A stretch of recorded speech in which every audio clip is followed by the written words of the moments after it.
হামলা পাল্টা হামলায় নির্ঘুম রাত কেটেছে শত শত কিলোমিটার দূরে থাকা দুই দেশের বাসিন্দাদের।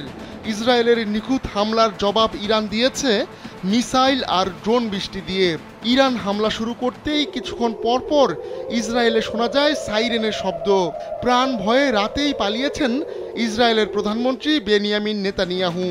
নামগন্ধ নেই দেশটির প্রতিরক্ষা মন্ত্রীরও। যুক্তরাষ্ট্রের চোখ রাঙানির মধ্যেই ইসরায়েলকে কড়া জবাব দিচ্ছে ইরান।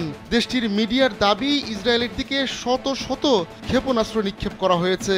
যদিও ইসরায়েলি বাহিনী বলছে প্রকৃত সংখ্যা 100-র কম হতে পারে। কয়েকটি ক্ষেপণাস্ত্র মধ্য ইসরায়েলে আঘাত এনেছে।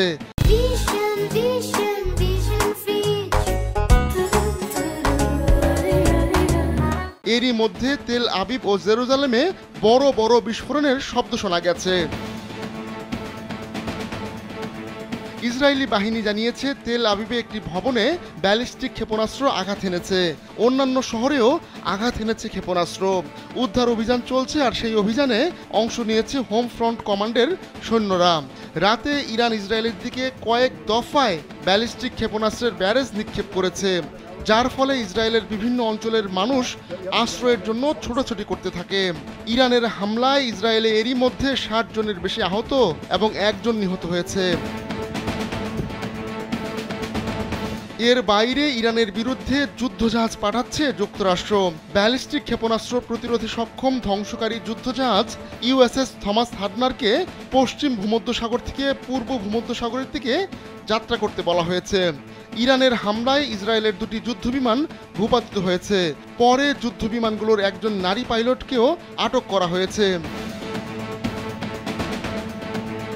মার্কিন প্রেসিডেন্টের সঙ্গে ফোনালাপ করেছেন কাতারের আমির।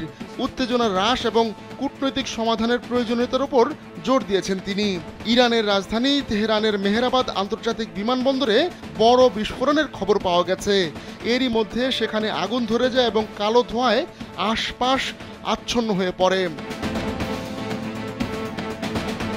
ইরানে ইসরায়েলের এমন ভয়াবহ হামলার মধ্য দিয়ে তৃতীয় বিশ্বযুদ্ধ শুরু হয়ে গেছে এমন মন্তব্য করেছেন একজন রুশ জেনারেল।